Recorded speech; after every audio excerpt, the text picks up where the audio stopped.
que eu iria entender que a gente estava vivendo em outro contexto, né? Ela falava assim, você não acha que a gente está em outro contexto, que a palavra não é sujeição? E que Paulo, quando colocou ali, não era sujeição, ele queria falar outra coisa, não é? Porque a mulher tem que estar lado a lado do marido e tal.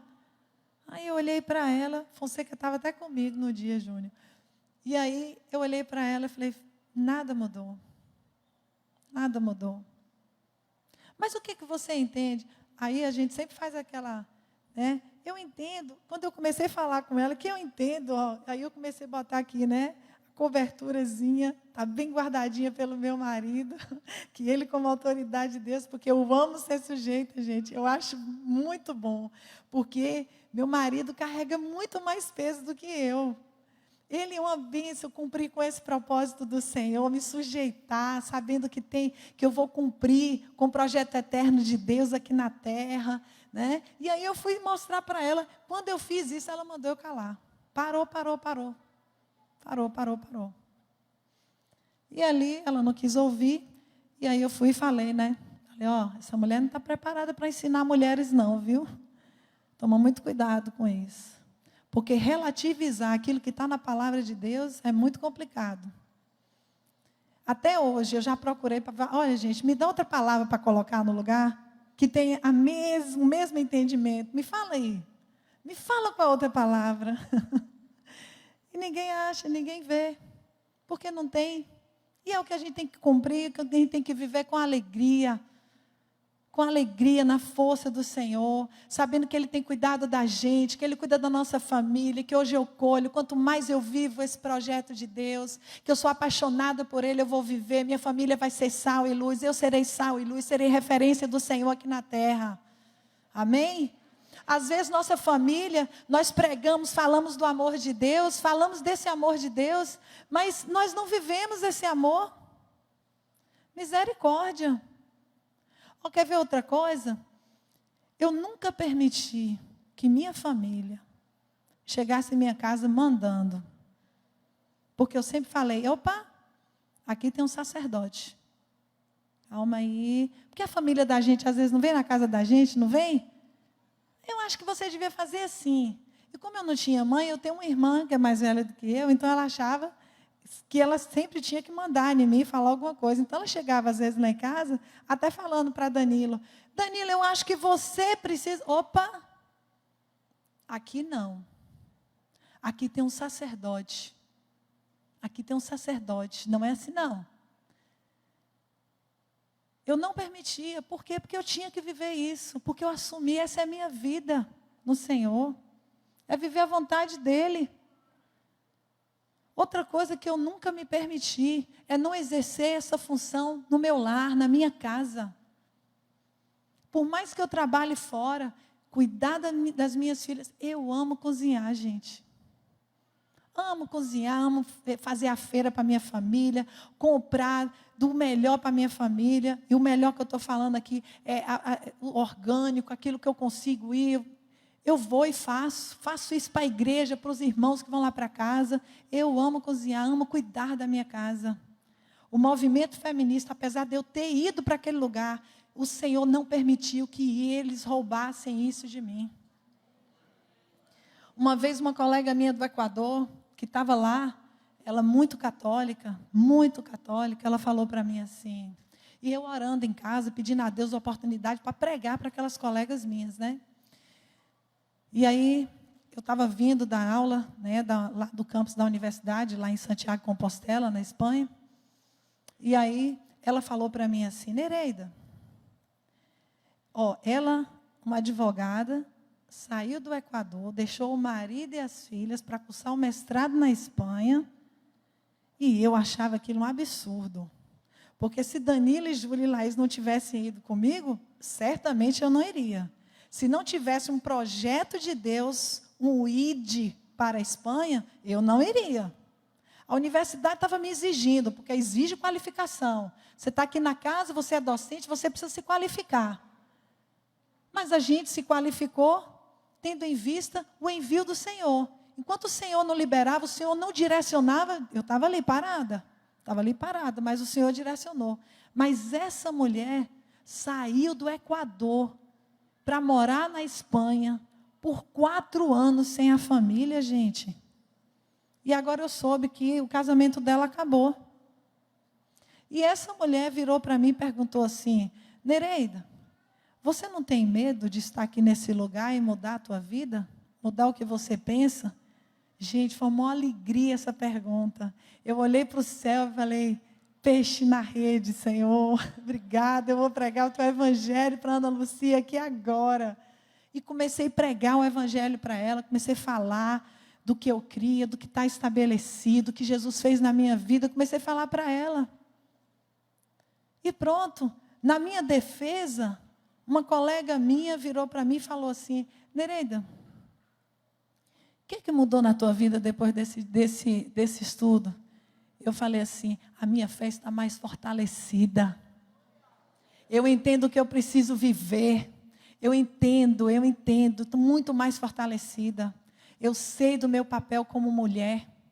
Eu sei, porque, gente, inclusive essa colega minha, ela saiu de lá, ela separou do marido e dizia para mim assim: um dia eu posso relacionar com homem, mas depois eu também posso relacionar com mulher. Eu falava: misericórdia, misericórdia. Então saem assim, perdidas, né? Saem perdidas, mas o Senhor me guardou, o Senhor me guardou, porque eu estava guardada. O Senhor me guardou porque também eu estava guardada, porque eu me sujeitei. Qualquer dúvida que eu tinha, eu buscava meu marido, eu buscava Fonseca, eu buscava Franco, eu falava: gente, me ajuda, eu preciso, o que eu tenho que fazer aqui? E eu amo ser guardada, amo ser guardada. Eu acho que não tem coisa melhor para a mulher, não tem coisa melhor para a mulher, né, do que ser guardada. Então, assim, nós não podemos ser como essas mulheres que estão aí, gente. O pensamento delas não pode ser o nosso. Outra coisa, criar filhos, eu tenho que criar filhos à luz da palavra e não numa visão humana. A psicologia tem trazido muito isso, essas discussões, de como nós, dizendo como nós vamos criar os nossos filhos. E eu estou vendo que dentro da igreja tem pessoas falando assim: mas fulano, o filho de fulano é tão bonzinho e nem precisou da vara. Olha, mas talvez é conversa, é diálogo. Não é assim? Não tem gente falando assim, gente? Não tem? E aí a gente começa a adequar o padrão mundano, a cultura do mundo. Essa cultura que estabelece, a cultura é o modo de viver e ser. Modo de viver e ser. E aí a gente vai adequando, nós vamos estabelecendo um novo padrão. Que nós não abrimos mão do reino, mas estamos estabelecendo um padrão para viver lado a lado. Né? Pode passar. E aí vem, o trabalho para as mulheres mudou alguma coisa? Mudou. Mudou porque há pesquisas no Brasil dizendo que hoje, com a mulher estando muito fora de casa, a maior parte do tempo, os filhos estão tendo sérios problemas, vem aumentando consideravelmente o índice de crianças que têm problemas com depressão. Crianças que estão na sala de aula, quando a gente pergunta: por que você está assim? A gente aplica muitas vezes uma dinâmica até para poder conhecer, e quando você vai ver a estrutura da família, muito difícil, gente, muito difícil. Como estão esses lares? Como estão esses lares? Entra aí nesses lares. Será que esses lares precisam ser referência para nós? Não. Não precisam ser. Quando eu falo do lar aqui, com certeza vem na mente de vocês aí, alguém, uma família, ou vizinho, ou alguém que você conhece, que fala assim: precisaria de Jesus mesmo. Meu Deus, né? Olha como está aquela família, olha como é uma família sem Jesus. Olha como é uma família sem Jesus, né? Como estão os relacionamentos entre maridos e mulheres, pai e filhos, e mulheres e família? Como é que está? Qual o papel do homem nessa sociedade? Quero dizer para vocês que o homem, nessa sociedade que está sendo instituída, o papel dele é um papel de um homem fraco. Um homem que não se vê com a função para a qual foi criada. E isso é muito perigoso. É muito perigoso. Porque daqui a uns dias a gente pode ver aí numa sociedade sem Jesus, um matriarcado entrando aí. Porque a luta desse movimento, o que eles chamam é do patriarcado. É isso? Então, como é que o homem vai estar? Cada vez mais que temos mulheres dominadoras dentro dos lares, os filhos, as filhas, certamente também serão. Assim como nós vimos ontem, com a Simone de Beauvoir, com a Judith Butler, com a Firestone, nós vamos ver essas mulheres aí que não são referência para nós. Não são referência para nós. Pode passar. O que nós ensinamos aos nossos filhos? Qual a cultura devemos viver? A do mundo ou o reino de Deus? Encher o meu lar de moda, TV, comportamentos seculares, visões do outro, do moderno, irá edificar o meu lar? Ficar enchendo meus filhos de presentes, vai edificar meu lar? O que vai edificar meu lar? O Jamê ele falou um tempo uma frase bastante interessante, que eu até disse aqui ontem. Quem vive querendo ter, não tem tempo para ser. Ser amigo, ser um bom pai, uma boa mãe, uma amiga, né? Não vai ter tempo para ser isso. Está cheia de mim mesma, porque às vezes é muito comum o adolescente falar assim, mas eu entendo assim. Eu entendo assim, é assim que eu quero viver. Está cheia de si mesma, enquanto Jesus se esvaziou. Jesus se esvaziou, mas o ser humano às vezes quer estar cheio de si, não quer se esvaziar. Está cheio de si mesma, dos meus sentimentos, dos meus prazeres, do que eu penso. Irá melhorar a minha condição? Será que vai melhorar a sua condição?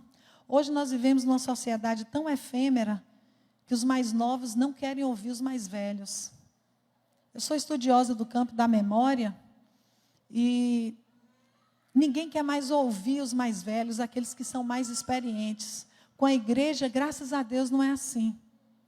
Ontem até disse aqui, que conferência importante nós tivemos aqui ontem, pelo cuidado dos pastores, dos presbíteros aqui. Que cuidado, que zelo com a igreja. Que zelo com a igreja.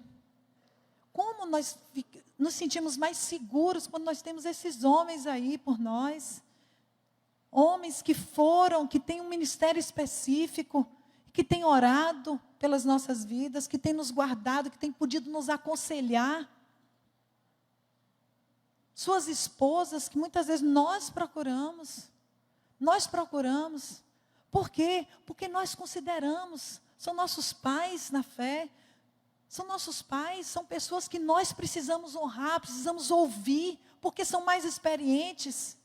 E às vezes, os mais jovens estão dizendo para os pais assim, nem sabe de nada, não é da tua época. Não é da tua época. E precisam tomar cuidado com isso. Porque nós precisamos ouvir sim os mais experientes. Precisamos andar debaixo do conselho. E isso tem sido muito perigoso aí para essa nova juventude. Muito perigoso. Então, qual característica eu devo viver? A do mundo ou a do reino de Deus? Pode passar. Essa tabela aí, o Espírito Santo de Deus primeiro falou ao meu coração. Quando eu li o texto de Mateus, capítulo 5, o Espírito Santo começou a falar ao meu coração, porque Deus começou a trazer da visão, a cosmovisão, né, de mundo que o movimento feminista tinha, que aquilo que está sendo difundido, essas ideias ideológicas no mundo.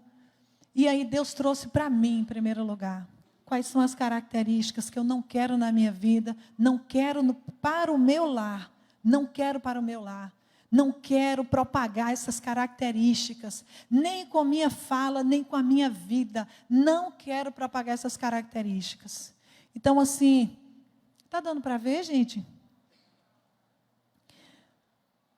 Na cultura do mundo, a cultura é de ser orgulhoso, alguém altivo.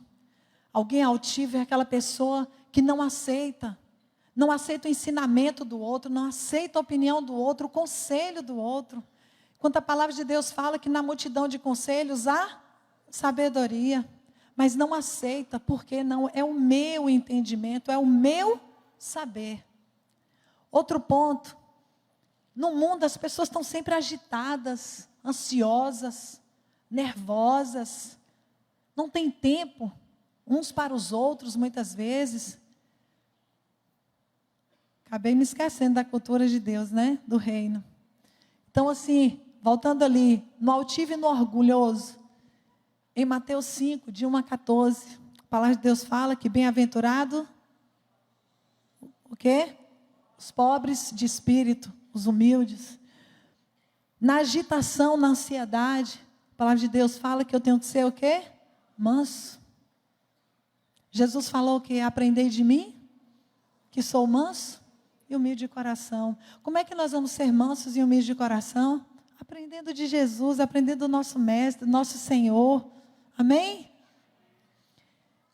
Na cultura do mundo, as pessoas não respeitam as leis, praticam a justiça de homens, achando que vão poder mudar essa sociedade com ideologias mundanas de homens que são corruptos. E quando eu estou falando de corrupção aqui, não estou falando só do financeiro, não. São corruptos na alma, nos sentimentos, nas emoções. São corruptos. No reino de Deus, os discípulos, os nossos pais na fé, estão buscando o quê? O quê? A justiça de Deus. Tem fome e sede da justiça de Deus. Fome e sede da justiça de Deus. No mundo, as pessoas são impiedosas, são cruéis, não são misericordiosos. No reino de Deus, nós temos que ser o quê? Misericordiosos. No mundo, as pessoas são indecentes, praticam a imundície. E tem misturas, diversas misturas. Para o reino de Deus, nós temos que ser o quê? Limpos de coração. No mundo as pessoas são rixosas, amotinadoras, briguentas. No reino de Deus, pacificadores. No mundo são independentes, buscam sempre a facilidade. Mas no reino de Deus elas sofrem perseguição. E elas são dependentes, obedientes, elas são sujeitas.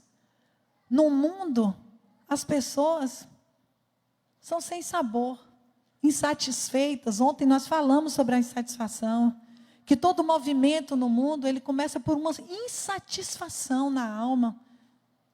Insatisfação. Mas no reino de Deus nós temos que ser o quê? Sal da terra. No mundo há escuridão, há trevas. No reino de Deus nós temos que ser o quê? Luz do mundo. Trazer o juízo de Deus. E isso nos faz inteligentes. Queria muito compartilhar isso com vocês, porque é o que Deus tem falado no meu coração. Estou acabando, pode passar. O padrão de Deus não é o padrão do mundo. Ai de vocês, mestres da lei e fariseus, hipócritas. Vocês são como sepulcros caiados, bonitos por fora, mas por dentro estão cheios de ossos e de todo tipo de imundície. A igreja não pode ser assim. Nós não podemos viver o exterior. Hoje, a maior mudança é no exterior. Nós falamos ontem. Se eu tenho uma mente renovada, eu tenho uma mente o quê? Transformada. Transformada.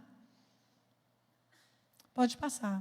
Por fim, tu, porém, permanece naquilo que aprendeste e de que fostes inteirado, sabendo de quem o tens aprendido e que desde a infância sabes as sagradas letras que podem fazer-te sábio para a salvação pelo que há em Cristo Jesus, toda a Escritura é o que, gente?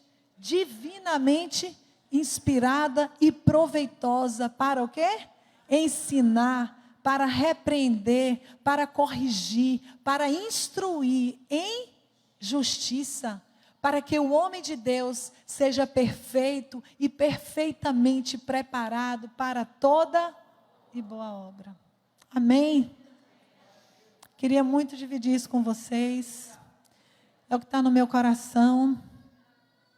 Rogo ao Senhor que nós possamos, como família de Deus, continuar a prosseguir para o alvo, de conformar a nossa imagem, a imagem e semelhança do nosso Deus. Que Ele seja o centro. Vamos convidar Jesus todos os dias para o nosso lar, mas Jesus, Ele só vem se eu me sujeito, se eu obedeço. A sujeição é uma bênção, gente. Quero dizer isso para vocês. A dependência é uma bênção. O ouvir conselho é uma bênção. Ser instruído na palavra, no evangelho, na verdade de Deus é uma bênção. Vamos viver assim, porque o mundo certamente verá essa luz em nós. Porque nós não precisamos fazer muita coisa. Não somos nós. Nós não somos nada. Nós não somos nada. Nós não somos nada. Mas é Ele em nós. E é por meio dele que essa luz vai brilhar, o bom perfume dele vai exalar e vidas serão transformadas. Em nome de Jesus. Amém? Muito obrigada. Que Deus abençoe vocês.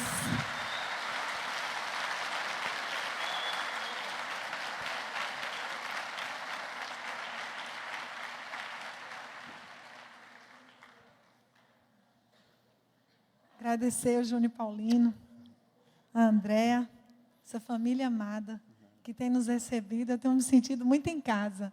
Já conheço os pais dele, as irmãs, a mamãe de André. Pois é, lá, ó. Um beijo. Obrigada, igreja. Muito bom estar com vocês, viu? Tomara que eu volte aqui mais vezes. Amém. Nós é que queremos agradecer a presença de vocês. Foi uma bênção. Amém. Vocês foram edificados? Amém? Amém. Nós, mais ainda, porque estivemos ontem, ouvimos mais, ela teve mais tempo, mas eu não tenho dúvida que essa palavra alcançou o nosso coração. Se eu tivesse que fazer um apelo aqui, não daria, porque todos nós deveríamos estar aqui na frente, entendendo que a nossa mente foi renovada e entendendo a missão de cada um, como pai, como mãe, como discípulos de Jesus no meio da sociedade. Então, eu não tenho dúvida que essa palavra de Romanos capítulo 12, que a nossa mente precisava ser renovada, precisa ser renovada, ela alcançou a essa palavra alcançou o nosso coração e o objetivo para que a gente possa refletir mais acerca da nossa missão, do nosso chamado e do nosso trabalho que precisamos desenvolver todos os dias, em todo o tempo, aonde a gente estiver plantado. Amém, queridos? Glória a Deus por isso. Eu quero fazer esse pedido, Modesto, que você ore pela família, por nós, todos nós, para que essa palavra, ela continue ecoando nos nossos corações e saiamos daqui com essa disposição de praticarmos e obedecermos aquilo que o Espírito Santo nos confrontou tanto, de uma maneira tão especial e tão profunda, mas também cheia de amor e também cheia de autoridade no nome de Jesus. Vocês creem assim como eu? Amém? Modesto.